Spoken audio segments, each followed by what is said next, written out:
Porque quando elas estão com fome, elas não pensam. Quando elas estão com fome, elas agem pelo desespero da fome.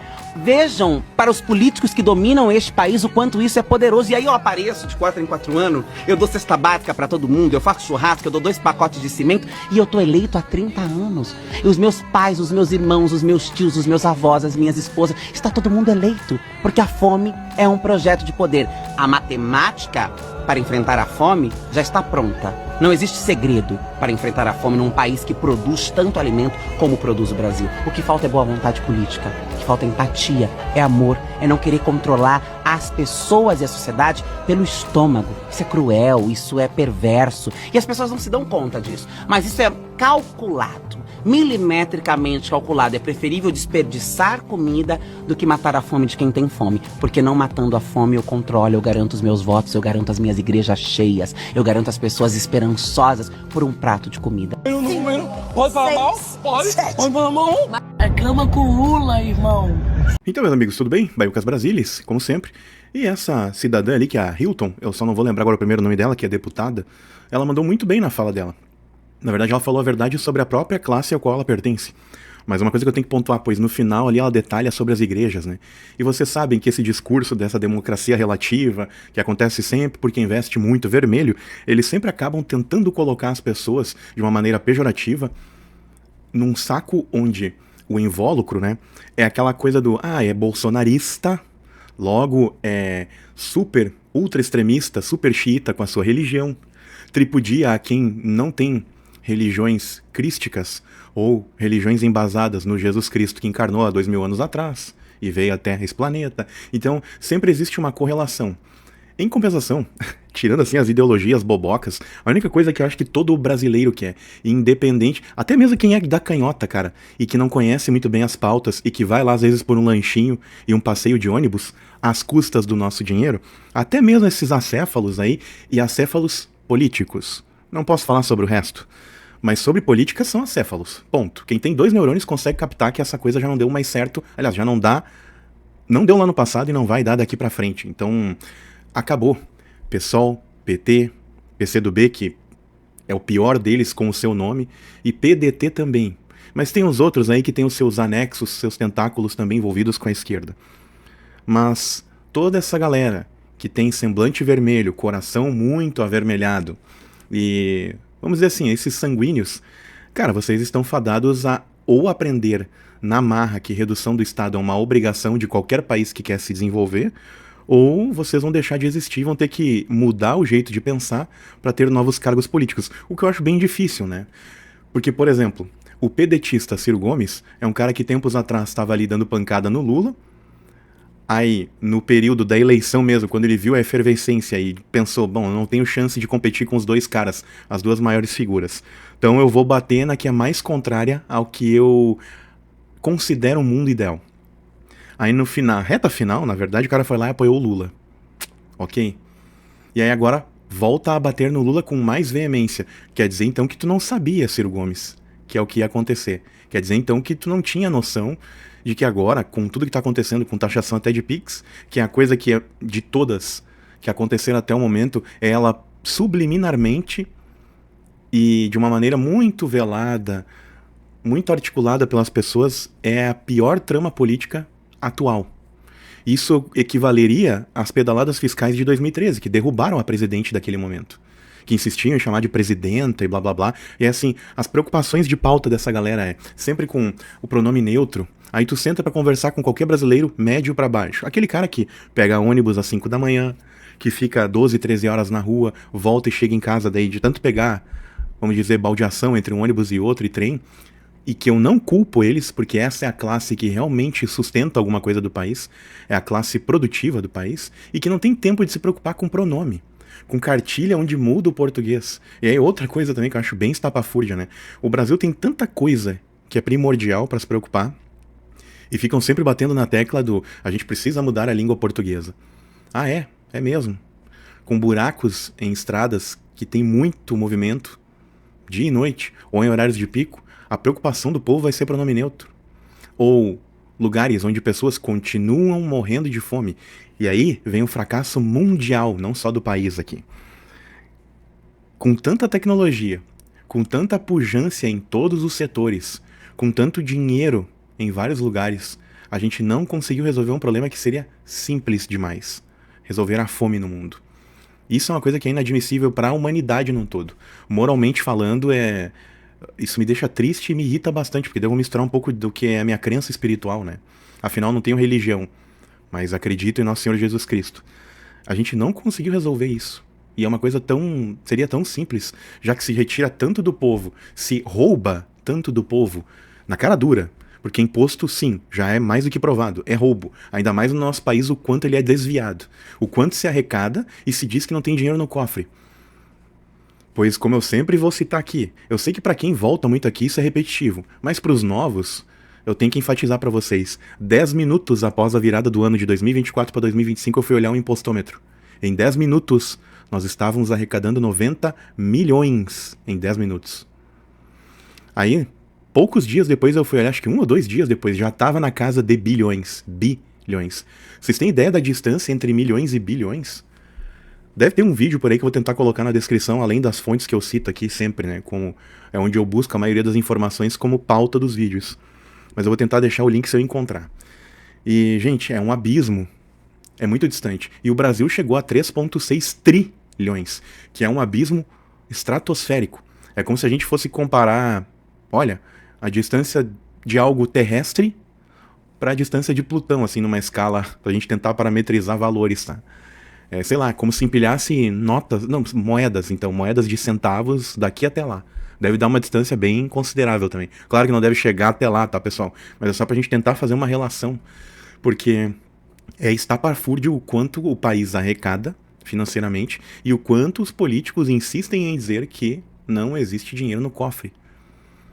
E tem um outro detalhe, se nós tivéssemos mais ali 40, 60 dias no ano de 2024, nós teríamos chegado a 4 trilhões, que segundo um cálculo que eu já fiz aí, como a gente está na casa de 11 bi por dia, ou 11 milhões por dia, nós vamos bater os 4 trilhões esse ano. Então até o fim de 2024, pasmem, nós vamos arrecadar muito mais do que já arrecadamos em outros tempos no nosso país, desde o Plano Real, que entrou pós-Copa de 94, o Brasil ganhou, e para quem não lembra, na segunda-feira, no primeiro dia útil posterior ao nosso ganho de campeonato, nosso tetracampeonato, foi implementado a troca, acho que era cruzeiro, não sei qual era a moeda da época, porque eu era criança, né? E mudou pro real. E aí, muitos lugares haviam lá as conversões, então tu tinha os dois preços ainda na prateleira, e quando tu ia comprar algum produto, tu tinha que fazer a correlação. Eles estavam aceitando a moeda anterior ainda, em prol de, com o tempo, ir trocando a moeda pro real. Aí de 90 meses depois, 95 pra frente, já tava todo mundo acostumado com o real. E aquilo só deu certo devido a uma série de fatores que foram, vamos dizer assim, tramados anteriormente. Mas até que deu certo pela aceitação do povo. Mas aí falando desse retrospecto, 94, aí agora 2024, bingo, 31 anos depois. Nunca a gente arrecadou tanto. E aí vamos analisar. Se o Lula pegou com superávit a economia brasileira com a saída do Bolsonaro, porque sim, é o que ninguém conseguia mentir os números, forjar, porque o cara entregou a casa tudo no azul, com as contas pagas.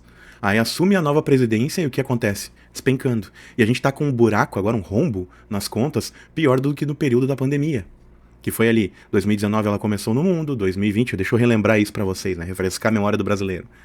Que o brasileiro médio não lembra dessas coisas. 2020, pós o carnaval, uau, milagrosamente a pandemia se espalhou aqui no país. Por que será, né? Houveram os eventos, aí tu junta todo mundo, pessoas que estavam contaminadas e já com sintomas disparados, mas que queriam beijar na boca e aprontar, com os assintomáticos, pessoas super suscetíveis, imunidade baixa e tudo, então muita gente pegou vários tipos de gripe ali, até porque é aquela velha história, tu nem precisa às vezes encostar em uma pessoa para que ela pegue, basta tu encostar em algumas coisas e aquilo é um vetor de transmissão, então acaba chegando em outras pessoas direto ou indiretamente, sem o teu toque direto. E aí, desde aquilo, o que aconteceu?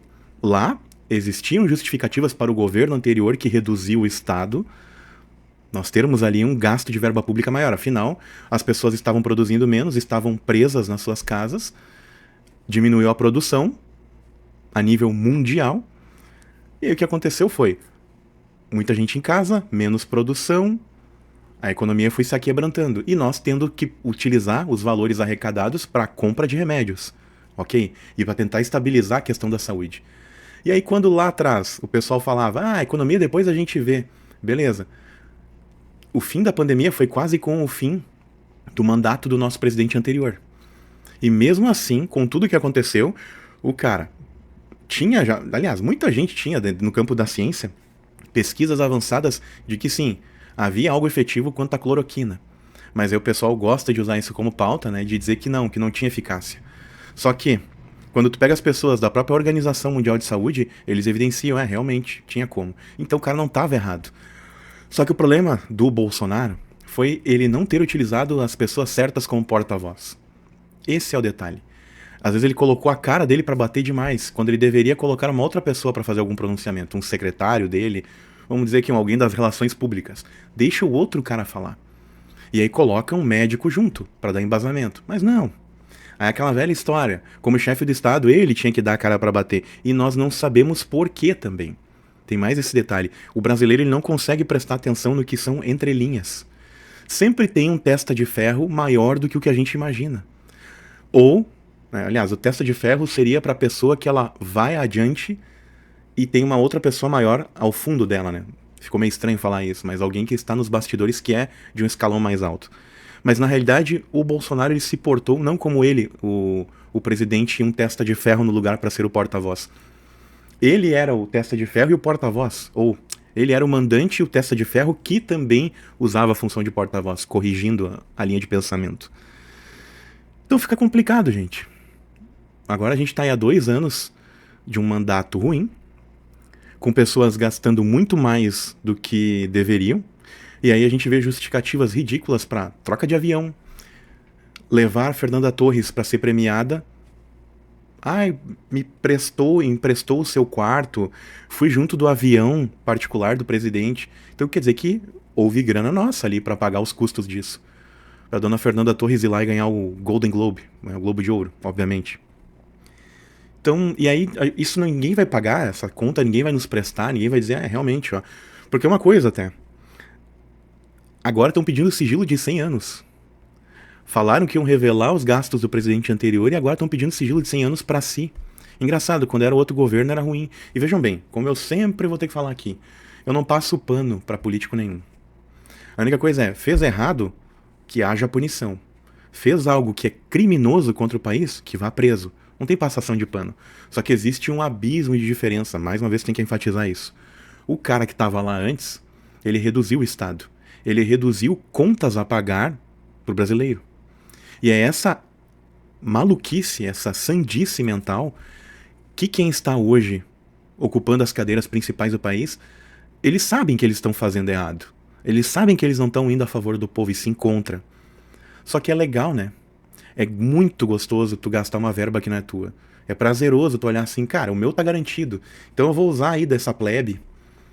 E aí tu mantém, como bem disse essa deputada, pior que eu realmente, tá, não é... Eu não tô aqui querendo ser nem um pouco irônico nessa fala aqui. Até porque quando contém ironia vocês percebem, né? Eu não sei se essa moça... Eu não sei o gênero dessa pessoa, tá? Deduzo que é uma mulher. Se não for, né, eu já deixo aqui a ressalva.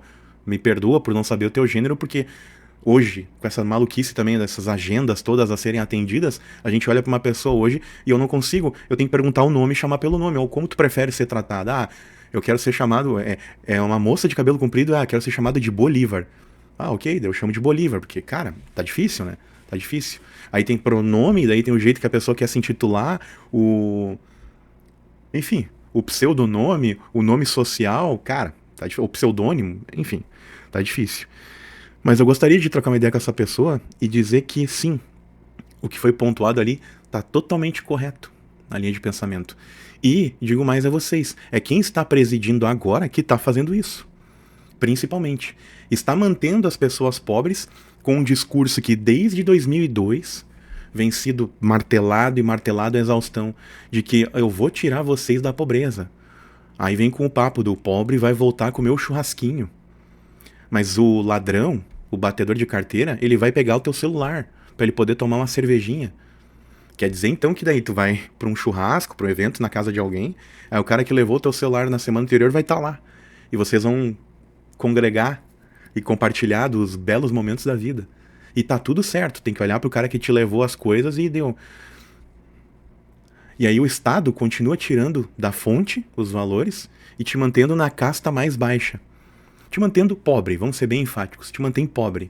E o teu poder de compra é cada vez menor. E aí, pra variar, assim, tu tem um valor mínimo, que é o salário mínimo, que tem gente ganhando menos de Bolsa Família, e é categorizado como uma pessoa que está operante, produtiva. E nada contra, nesse caso, quem recebe porque precisa. Eu sou contra os que recebem sem precisar, esse sim. Os que não têm necessidade alguma de pegar esse valor e estão ganhando. Mas aí com a vinda do Drex agora, isso vai acabar, né? Eu também quero ver o que vão fazer com o número de pessoas que vai aumentar pedindo dinheiro no sinal, das quais eu também não tenho nada contra. Só que quando a gente fala a verdade, tem gente que se ofende aqui nesse país. Porque o pessoal não sabe lidar com a realidade do jeito correto. Cara, fora daqui, tu pode mandar na real, assim, na lata da pessoa. Ah, tu quer ir lá tal dia na minha casa? O cara olha pra ti bem tranquilo e fala, não quero. E lá fora é aceito tu ser direto. Aqui tu tem que falar, tu vê, tu tem que te coçar, né, todo. Olhar pra agenda, cara, inventar um evento, tal dia eu tenho marcado com fulano. Tu não pode ser direto e dizer, não, nesse dia, não, cara. Vamos marcar mais pra frente, aí a gente acha uma data e tal. Não, tu não pode. Tu é tratado como estúpido, por ser realista. Então agora falando das pessoas que estão no sinal, eu não tenho nada contra elas. Tanto que quando eu posso, eu me compadeço e ajudo. Só que como o dinheiro físico, ele tá muito prestes a ser extinto do planeta Terra, não só do Brasil. O que nós vamos fazer com essas pessoas que vão estar ali pedindo coisa? O que vai ser feito com esse pessoal? Porque vai aumentar. Assim como agora, na minha cidade natal e cidades vizinhas, coisa que não se via tanto antigamente. Mendigo, pessoas em situação de rua, como o pessoal gosta de falar. Hoje tu vê muito mais. Inclusive em cidades que nunca tiveram. Gente que simplesmente pega um colchão velho de alguém, um travesseiro, e tá lá deitado, às vezes em cima de papelão. Aí o cara, na volta dele, junta lá um monte de coisas. É cachorro, é lixo, porque são os pertences do cara. E essas mazelas. E aí com o que houve no Rio Grande do Sul com catástrofe, essa galera tá aí com as suas coisas boiando às vezes. E é isso que vocês querem? É esse o legado que vocês vão deixar pro país? Pros seus netos? Parabéns. Se deixar o país pobre, o povo pobre, de marré, cara, vocês estão conseguindo com êxito. Parabéns. Lamento muito pelas escolhas.